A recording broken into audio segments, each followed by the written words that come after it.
One year hence. Comme quoi, au final, des cours d'histoire de l'art et de la littérature, ça peut servir. Green Knight est donc le nouveau film de David Lowery, qui est une adaptation assez libre du roman de chevalerie Sir Gawain et le Chevalier Vert.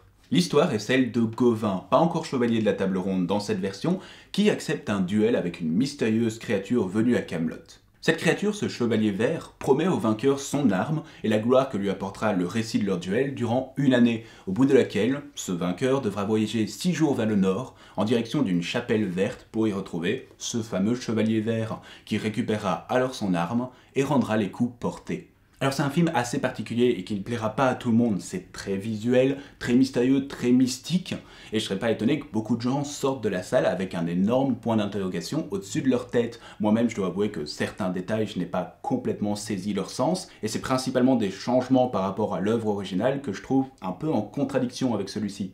Mais bon, je ne m'attarderai pas trop sur l'adaptation, j'en parlerai encore un tout petit peu après. Le réalisateur a fait du récit sien, c'est très bien. Comment a-t-il rendu son mysticisme? Déjà, il y a un travail sur les couleurs, aussi bien dans les costumes que dans la lumière ambiantique, qui respecte le symbolisme que celles-ci peuvent avoir dans les récits anglo-saxons. Le rouge représente souvent le sang, la guerre, la mort. Le bleu, la pureté, une certaine bulle de sécurité. Le vert, ça dépend aussi bien la perte de passion, la maladie, donc en quelque sorte la mort, que la nature, la découverte de soi, la maturité. Et grâce à ça, certains objets, certains costumes gagnent une aura supplémentaire symbolique, comme par exemple la ceinture de protection de Gawain, qui n'est pas exactement donnée de la même façon dans le film que dans le récit original, mais peu importe, qui est donc une ceinture verte avec des relayures d'or. Or, le vert et l'or, dans les récits anglo-saxons, c'est extrêmement positif, c'est presque même une protection divine. Et donc ce travail de la couleur se reflète aussi dans certains décors, comme par exemple cette fameuse chapelle verte, qui est donc un mélange entre le vert de la nature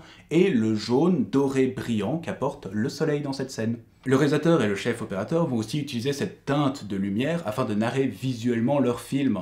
Il y a par exemple la scène où le chevalier vert rentre dans la salle de la table ronde et où Arthur regarde un personnage que je devine être Merlin pour avoir son ressenti par rapport à ce visiteur. On a donc un gros plan sur Merlin et artificiellement toutes les lumières autour de lui deviennent rouges. Ainsi ils ont imagé, représenté le ressenti de Merlin par rapport à cet individu. Et forcément, quand on travaille autant les lumières, on travaille aussi beaucoup l'ombre et la pénombre. Tout le début du film se passe dans un château où il fait relativement sombre. Ils ne sont éclairés qu'avec des torches sur les murs ou des chandeliers au plafond. Mais même là, les lumières sont utilisées afin de renforcer ce sentiment de mysticisme, voire de divinité, comme par exemple les toutes petites fenêtres du château, où c'est vraiment des faisceaux de lumière qui percent à travers la pénombre, donc qui représenterait un chemin à suivre, un chemin divin, une destinée à suivre, et la plupart des lumières sont en douche, donc venant du dessus, littéralement une lumière divine.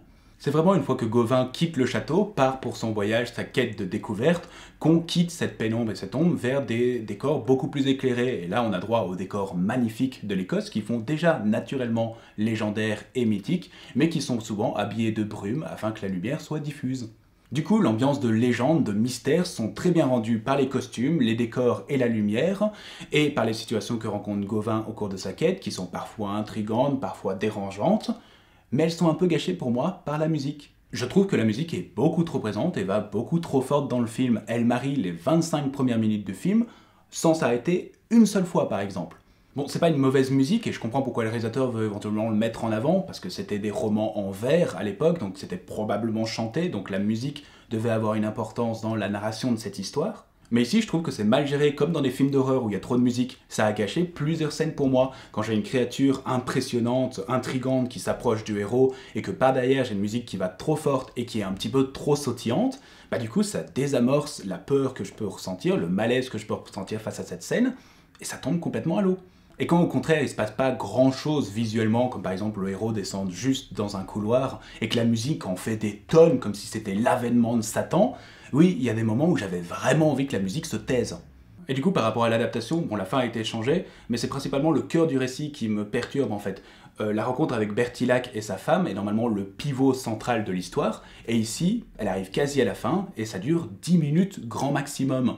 Autour de ça, en fait, le réalisateur a juste mélangé l'histoire de Sir Gawain avec plein de légendes anglo-saxonnes, même pas arthuriennes, anglo-saxonnes, comme par exemple la rencontre avec Winifred, des géants, etc.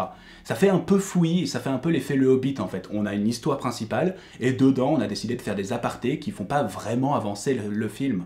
Et malheureusement pour moi, ce défilé de légendes, de monstres, d'étrangetés a fini par me lasser, et j'ai commencé à m'ennuyer devant le film.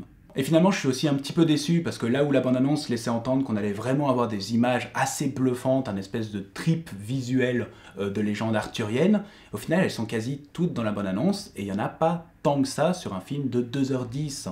Et bon, je trouve aussi que le réalisateur va parfois un peu trop loin dans sa mise en scène, et que ça devient vite de la réalisation, remarquez-moi. On a par exemple une scène où la femme de Bertilac prend une photo de Gawain, littéralement une photographie. On a de la photographie dans une légende arthurienne. C'est le genre de scène où pour moi on est à 2 doigts de la branlette intellectuelle. Mais bon, au moins le film est honnête. Si dans les 15-25 premières minutes du film vous n'aimez pas ce que vous regardez, ça ne va que s'empirer, ce film n'est pas pour vous. Donc pour rassembler mes idées et conclure un peu mon avis général sur le film, c'est un bon film, mais clairement pas pour tout le monde. Très posé, très visuel, très symbolique sur l'utilisation de ses décors et de la couleur, de la mise en scène tantôt intéressante et très intrigante, tantôt un petit peu matu vu et pompeuse, mais l'essence même du récit de Sir Gawain et le Chevalier Vert est respectée. Si je devais coter ma satisfaction en ayant vu Green Knight, elle serait de 14,5 sur 20. Comme toujours, merci d'avoir regardé cette vidéo, vous pouvez l'aimer, la partager, vous abonner à ma chaîne et la partager également. Je fais désormais des lives Twitch Gaming, souvent avec Gabriel, parfois seul, parfois avec des amis. Si vous voulez venir participer au live, faire un petit coucou, vous êtes bien sûr le bienvenu. Prenez soin de vous, on se retrouve la prochaine fois pour une nouvelle critique.